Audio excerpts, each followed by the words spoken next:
Salam, Səfəvilər 17-ci əsrdə testləri ilə davam edirik. 2025-ci il din toplu. 61-ci test Səfəvilərin 16-cı əsrdən fərqli olaraq 17-ci əsr dövlət idarəçiliyi üçün xarakterik idi. Məhkəmə işlərinin qazıların idarə etməsi fərq deyil, oxşarlıqdır. Ölkə ərazisinin bəylərbəyliklərə bölünməsi də fərq deyil, oxşarlıqdır. Maliyyə işlərinin qaydaya salınması, vəzirin səlahiyyətində olması da oxşarlıqdır. Bəylərin müəyyən miqdarda silahlı dəstələr saxlaya bilmələri də həmçinin cavab deyil. Y variantı mahal hakimlərinin qol bəy adlandırması isə sırf 17-ci əsrə aid olduğuna görə cavabdır. 62-ci test. Səfəvi hökmdarları Şah II Abbasi və Şah II Təhmasibin hakimiyyət dövrü üçün ümumi cəhət Rus hərbi dəstələri ilə toqquşmalar. Cavab elə A variantı olacaq, çünki Şah II Abbasın dövründə 1653-62-ci il Ruslarla toqquşma olmuşdur. Şah II Təhmasibin dövründə də eyni zamanda 1722-ci, 23-cü illərdə Pyotrun hücumu zamanı toqquşma olmuşdur. Təhmasibin hakimiyyət illəri 1722-dən 1732-yə qədər davam etmişdir. 2-ci Təhmasibin.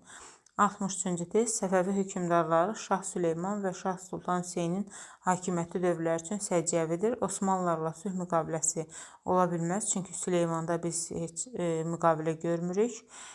Rusiya ilə ticarət müqaviləsi isə ola bilər, çünki 1667-ci ildə Şah Süleyman dövründə, 18-ci əsrin ikinci 10 illiyində isə Şah Sultan Hüseynin hakimiyyət dövründə Ruslarla ticarət müqavilələri imzalanmışdı.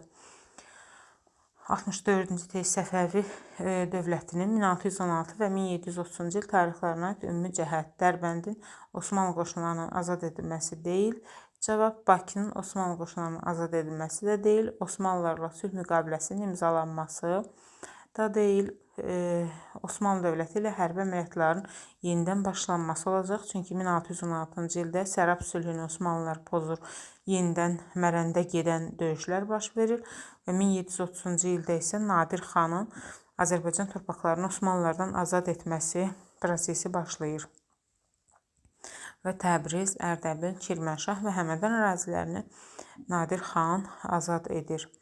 65-ci test. 17-ci əsr Azərbaycan üçün səciyyəvi olmayan torpaq mülkiyyət forması tiyul var, vəqf mülk icma var, inci yoxdur. İnci Monqollar dövründə xanın sülaləsinə aid torpaqları idi. 66. 17-ci əsrin ikinci yarısında Azərbaycanda mövcud olmuş dövlət irsi və xidmət müqabilində verilən torpaqları tapacaq. Dövlət irsi, dövlət divandır, deməli ya 4 ya 5-dir. İrsi mülkdür, yenə ya 4 ya 5-dir. İq da ola bilməz, amma tiyul olar. Cavab 5-dir. Yəni Y variantı. 67. İsfahan Səfəvi dövlətinin paytaxtı olduğu dövrə uyğundur. Şirvan bəylərbəyliyi ola bilməz, çünki İsfahan 1598-də Şah 1-ci Abbas tərəfindən paytaxt edilib. Şirvan bəylərbəyliyi isə 1538-də təşkil olunubdur. Şirvan bəylərbəylik olanda paytaxt Təbriz şəhəri idi. B variantı. Osmanlı ilə Səfəvilər arasında Amasya sülhü 1555-dədir. Bu zamanda paytaxt Təbriz olubdur. 17-ci əsrdə yeni Səfəvi-Osmanlı müharibəsinin başlanması isə İsfahanın paytaxt olduğu dövrə düşür. D variantında da Şah 1-ci Təhmasib tərəfindən idarə edilməsi paytaxt Qəzvin olan dövrə düşür. Elə Təbrizə də, Qəzvinə də düşür. Çünki 1555-ci ildə Qəzvinə köçürülüb, ona qədər də Təbrizdən idarə etmişdi Təhmasib. Çıldır döyüşünün baş verməsi də Xudabəndənin dövrüdür. Paytaxtın Qəzvin olduğu dövrə aiddir. 1578-də olmuşdu. 68. Səfəvi dövlətinin 17-ci əsrin ortaları tarixi üçün səciyyəvi idi, yəni 1650-lər üçün. Şah Sultan Hüseyin siyasətinə qarşı Carbakən üsyanı 18-ci əsrin əvvəllərindədir. Ümumiyyətlə Sultan Hüseyin 1694-1722-ci illərdə hakimiyyətdə olmuşdur. Ali şia ruhanilərinin feodalların ikinci qrupuna daxil olması bu olar, çünki birinci yerdə qızılbaş əyanları, ikinci yerdə ali şia ruhaniləri, üçüncü yerdə mülki əyanlar dururdu feodal zümrəsinin təbəqələrində. Digərləri Təbriz bəylərbəyliyi Səfəvilər dövlətinin ilk dövrlərində yaranmışdı. Hərbi əyanların feodalların üçüncü qrupuna daxil olması yanlışdır, çünki qızılbaş əyanları birinci yerdə dururdu. Y. Səfəvi-Osmanlı müharibələrinin yeni mərhələsinin başlaması da 17-ci əsrin ortalarında belə bir hadisə yoxdur, çünki 1639-da müharibə bitir. 69. 17-ci əsrin əvvəlində Şah 1-ci Abbas Osmanlıların işğal etdiyi torpaqları geri almaq üçün hərbi əməliyyatlara başladı. A. Səfəvi dövləti ilə İngiltərə arasında əbədi dostluq haqqında müqavilə. Xeyr, bu Portuqallardan Hörmüzü almaq üçün bağlanmışdı. 1621-ci ildə olmuşdu. 17-nin əvvəli deyil. Həm də Osmanlılarla münaqişə ucbatından olmamışdı. B. Portuqalların Hörmüzdən çalması nəticəsi, bu da yanlışdır. Bu da 1622-ci ildə İngiltərə ilə birlikdə olmuşdu. C. Osmanlı hakimiyyəti altında olan Azərbaycan torpaqlarına baş vermiş üsyanlardan istifadə edərək. D. Müqəddəs Roma İmperiyası Rusiya ilə ittifaq haqqında müqavilə, belə bir hadisə yoxdur. Qəsr şirin də deyil. Cavab olacaq C variantı. 70. 17-ci əsrin ikinci yarısı və 18-ci əsrin ikinci yarısı Azərbaycan tarixinə aid ümumi cəhət. Deməli, 1650-dən sonra və 1750-dən sonra xidmət müqabilində tiyul torpaqlarının verilməsi. Tiyul hər zaman var. İnzibati cəhətdən bəylər bəyliklərə bölünmə ola bilməz. Çünki 18-in ikinci yarısı artıq xanlıqlar yaranır. Osmanlı dövləti ilə müharibələr, Osmanlı ilə müharibə 18-in ikinci yarısı yoxdur.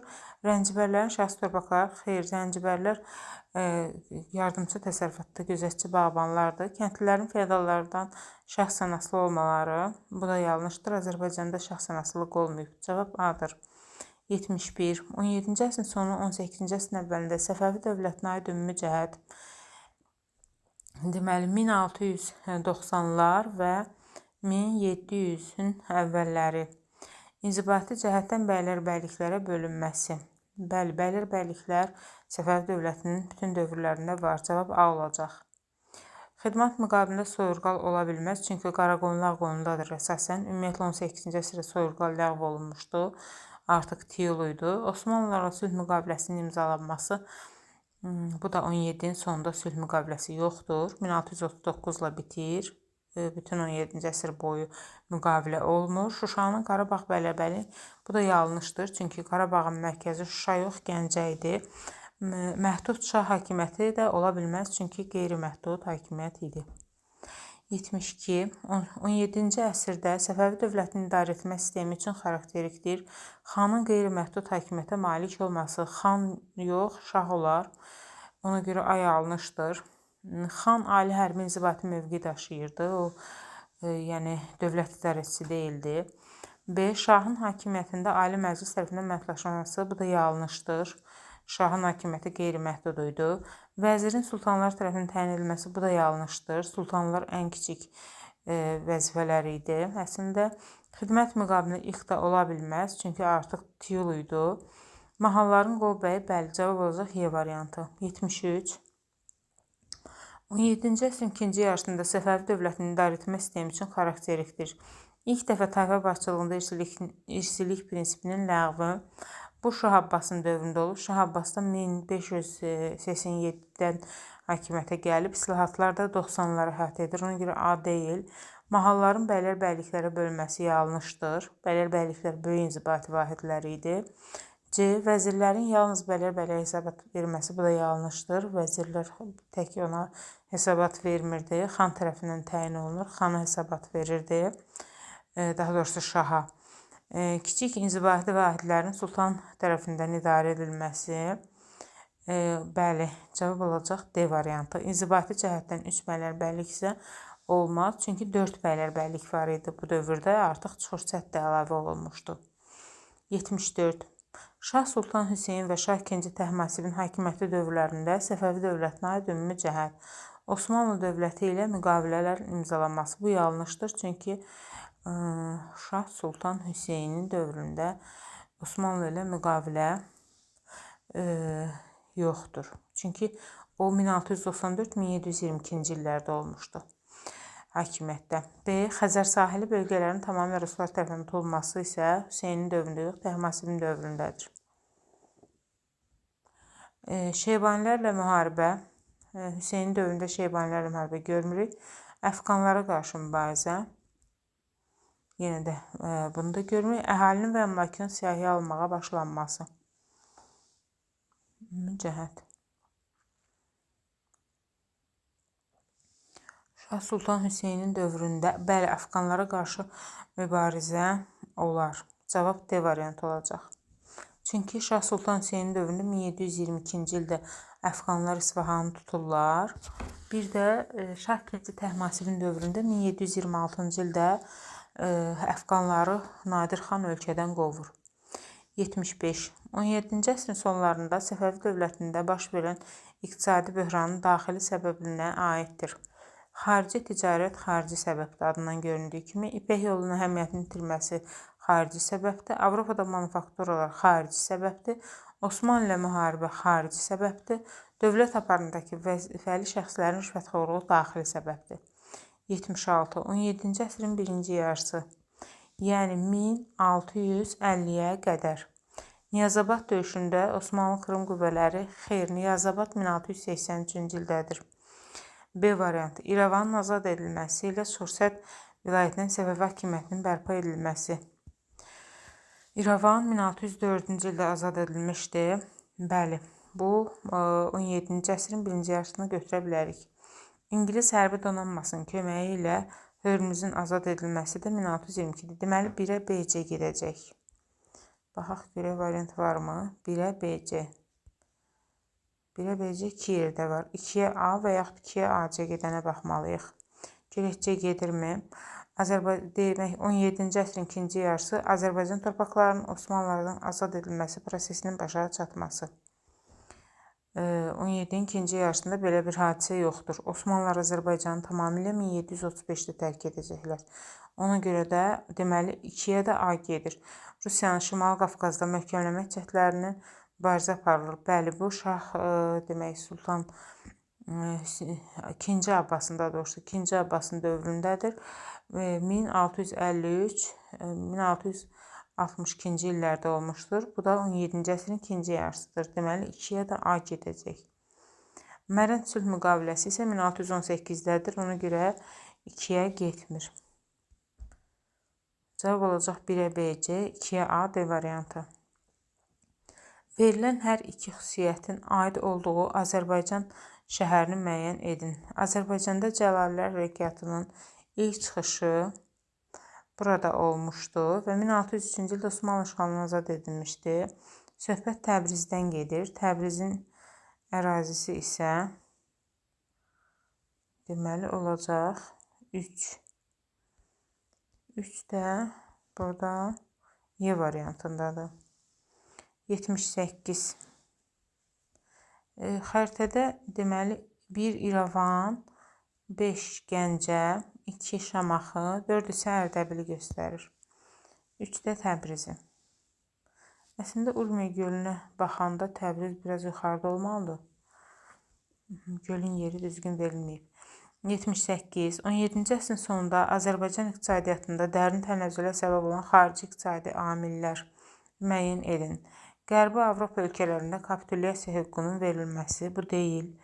Avropada yüksək keyfiyyətli manufaktura, bəli, biri budur, xarici amil. Dövlət idarəçiliyi bu daxili amildir, vergi də daxili amildir. Deməli, cavab olacaq yalnız 2 Y variantı. 79. Azərbaycandan keçən İpək yolunun öz əhəmiyyətini itirməsi, Avropada yüksək keyfiyyətli manufaktura məhsullarının istehsalının artması səbəblərdən nəyin səbəbidir? Təbii ki də böhranın. Manufaktura açılması deyil, Səfəvi-Osmanlı müharibəsi başlaması deyil, xarici iqtisadiyyatların tənəzzülünün olar.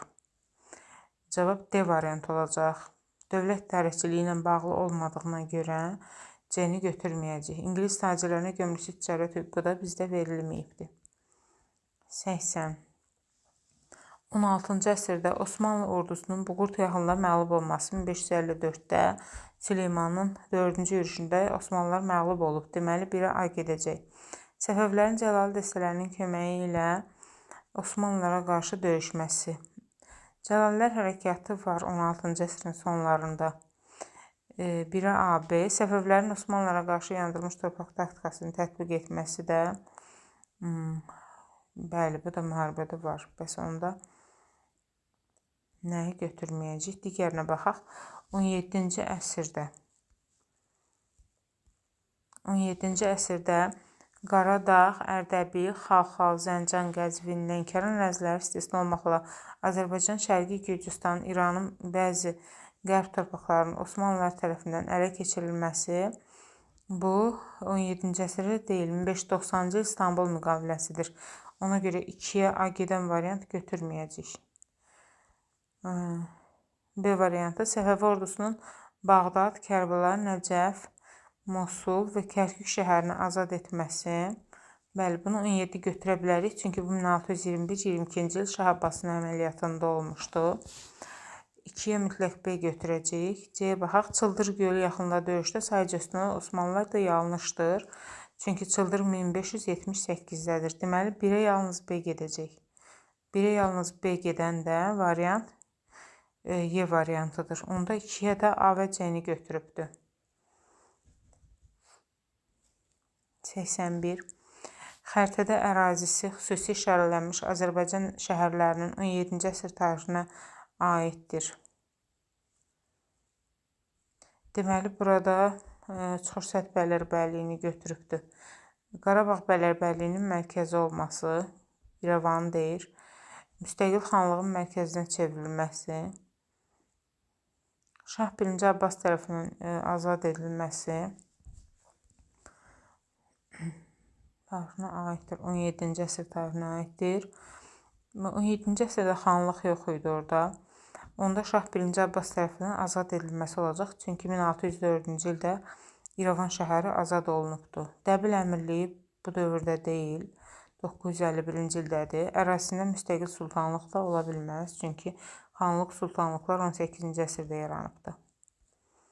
82. Əhali və əmlakin siyahıya alınması, İsfahanda əfqanlar tərəfindən tutulması, Şirvanda üsyanın baş verməsi, Stepan Razin Hüseyin dövründə deyil, Süleyman dövründədir. Rus tacirlərinin mənafeyinə uyğun müqavilə Hüseynin hakimiyyət illəri 1722-yə qədərdir və onun dövründə Rus tacirlərinin mənafeyinə uyğun müqavilə var. B variantı olacaq. Çünki kitab çapı işinə xüsusi diqqət yetirilməsi 2-ci Abbas idi, o da gətirə bilmir çap aparatını. Səfəvi dövlətinin öz keçmiş qüdrətini bərpa etməsi deyil, çünki əksinə tənəzzül dövrü yaşayır. Rusiyanın Şimali Qafqazı möhkəmləmək cəhdinin qarşısını alması da Hüseynin yox, deməli 2-ci Abbasın dövründə olub. 83. 17-ci əsrin ikinci yarısı Səfəvi dövlətinin idarə etmə sistemi üçün səciyyəvi deyil. Hərbi əyanların dövlətin idarə etmə sistemində mühüm rol oynaması, Azərbaycan ərazisində 4 bələrbəlliyi mövcud olması, mahalların naiblər tərəfindən idarə edilməsi, qeyri-məhdud hakimiyyətə malik şah hakimiyyətinin mövcud olması, vəzirin maliyyə işlərlə məşğul olması.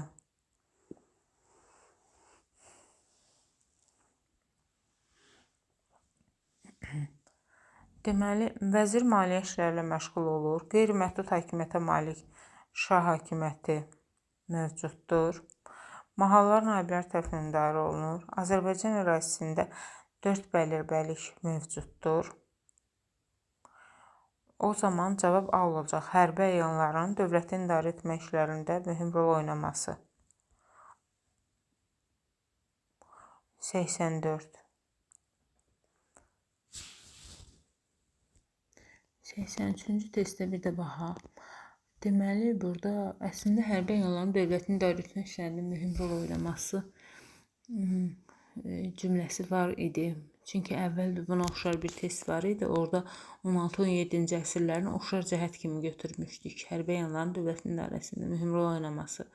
Amma mahalların Qol bəyi tərəfindən idarə olunması var 17-nin ikinci yarısı. Ona görə də burada naib sözünə görə C variantı olacaq. 84. 17-ci əsrin ikinci yarısı Azərbaycan şəhərlərinin sosial-iqtisadi vəziyyəti üçün səciyyəvi deyil. Səfəvi hökmdarları ticarəti himayə edirdilər. Səfəvilər dövlətinin ağır iqtisadi böhranla üzləşməsi, sənətkarlar qrupunun 3 qrupa bölünməsi, Ordubad şəhərinə vergi toxunulmazlığı hüququ verilməsi, dövlət xəzinəsinin gəlirlərinin müəyyən hissəsinin sənətkarlardan alınan vergini təşkil etməsi. Burada cavab D olacaq. Ordubad şəhərinə vergi toxunulmazlığı Şah Abbasın dövründə verilibdir. 85. 17-ci əsrin ikinci yarısı Azərbaycan şəhərlərinin sosial-iqtisadi vəziyyəti üçün səciyyəvi deyil. Feodal emalatxanalarında işləyən sənətkarların həm feodala, həm dövlətə vergi ödəməsi, B. Tacirlərin Məlik Tüccar adlı tacirin başçılıq etməsi, C. Sənətkarlığın əlverişli sahələrində əcnəbilərə iltizam verilməsi, əsnaf adlanan sənətkar birliklərinin mövcud olması, Bakının liman şəhəri olması.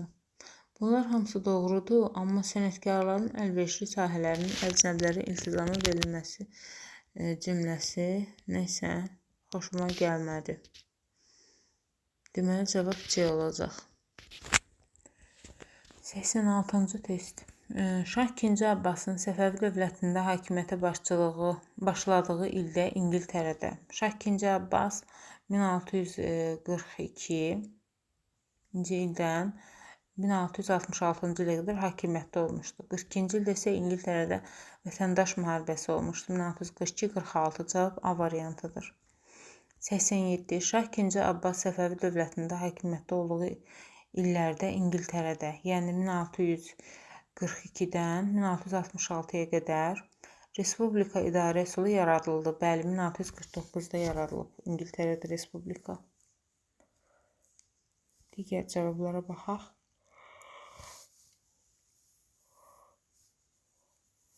Hüquqlar haqqında bil 1689-dadır. Burada Şah Abbas yox idi. Burjua inqilabı başlayır 1640-da. Yəni Şah Abbas gəlməmişdi. Üsiyyətlər sülaləsinin ilk dəfə hakimiyyətə gəlməsi 1603-dədir. O zaman da Şah Abbas yox idi hakimiyyətdə. Şanlı inqilab da 1688-dədir. 88-ci test. Daha sonra baş vermiş hadisəni müəyyən edin. Şah Süleymanın Rusiya ilə ticarət müqaviləsi 1667-dir. Rusların Şimali Qafqazda strateji qalalar 1653-62-dir. Qəsr Şirin 1669-dur. Şah Sultan Hüseynin əhalinin siyahıya alması 1699-1702-dir. Don Kazaklarının başçısı Stepan Razin Azərbaycana 1668 cavab D olacaq. Daha sonra olan D-dir. 89. Daha sonra baş vermiş hadisəni göstərin. Səfəvi hökmdarı Şah Sultan Hüseynin hakimiyyətə gəlməsi. Demək, Şah Sultan Hüseyn 1694-də gəlibdir. Qəsr Şirin 1639-dur. Şah Süleymanın yerli hakimlərin Rus tacirlərinə ehtiram göndərilməsi haqqında fərman 1667-dir. Rusların Şimali Qafqazda strateji qalalar 1653-62-dir. Stepan Razinin Azərbaycanın Xəzər sahil vilayətlərinin qarətçi yürüşlərinin başlaması isə 1668-dir. Deməli, daha sonra olan hadisə Şah Hüseynin hakimiyyətə gəlməsidir. 1694. 90. 17-ci əsrin ikinci yarısında Azərbaycanda mövcud olmuş dini vəqf, şərti, tiyul, hökmdar isə ailəsinə xalisə. Vəqf, tiyul, xalisə cavab olacaq 5, yəni D variantı. 91-dən sabah davam edəcəm. Bu qədər bugünlük.